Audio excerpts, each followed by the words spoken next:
બુધવાર 24 જૂન 2026 ઉપલી મેળીનું મનન. દરરોજ આભાર માનવો. બાઇબલ વાંચન ગીતશાસ્ત્ર 101-5 કલમ વાંચીશું. રે સઘળા દેશો, યહોવાની આગળ જય જયકાર કરો. આનંદથી યહોવાની સેવા કરો. ગાતા ગાતા તેની આગળ આવો. યહોવા તે જ દેવ છે એમ તમે માનો.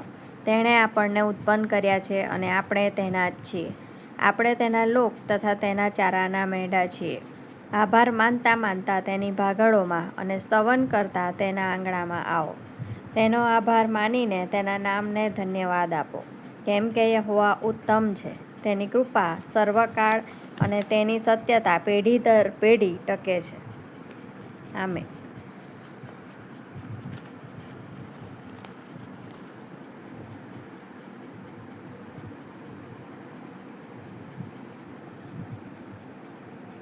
દરેક સંજોગોમાં આભાર સ્તુતિ કરો, કેમ કે તમારા વિશે ખ્રિસ્ત ઈસુમાં દેવની મરજી એવી છે.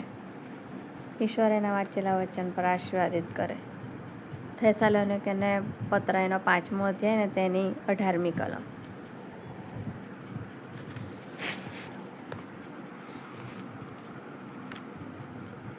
મારો પુત્ર લાંબા સમયથી પ્લેનેટોરિયમ કૃત્રિમ બનાવેલું સૌર મંડળ જોવા જવા માંગતો હતો, પરંતુ જ્યારે પણ અમે ત્યાં જવાની યોજના બનાવતા ત્યારે ત્યાં જવાનું છેલ્લી ઘડીએ રદ કરવું પડતું હતું. આખરે અમે અગાઉથી નક્કી કર્યા વગર તેને પ્લેનેટોરિયમ લઈ જઈને તેને આશ્ચર્યચકિત કરી દીધો. મેં મારા દીકરાનું કાળજીપૂર્વક નિરીક્ષણ કર્યું, છતાં પણ ચમકતા તારાઓની જેમ તેની આંખો ચમકતી હતી. તેના ચહેરાના હાવભાવ આનંદદાયક હતા. જ્યારે શો પૂરો થયો ત્યારે તે મારી પાસે દોડી આવ્યો, મને ભેટ્યો અને મારા ગાલ પર દીર્ઘ ચુંબન કર્યું.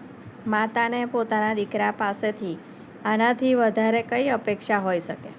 જ્યારે મને થયેલા આ સુંદર અનુભવની સરખામણી લુક 17મો અધ્યાય 11-19માં ઈસુના રક્તપિત્યાઓ સાથે થયેલ મુલાકાત સાથે કરી ત્યારે મને તેઓએ ઈસુને આપેલા પ્રતિભાવ માટે નિરાશા થઈ.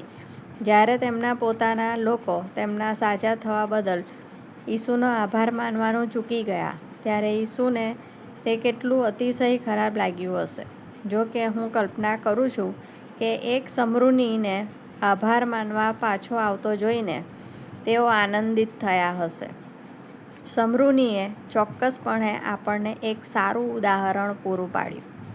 પ્રભુ અપેક્ષા રાખે છે કે આપણે જીવનમાં મળતા આશીર્વાદો માટે દરરોજ તેમનો આભાર માનીએ.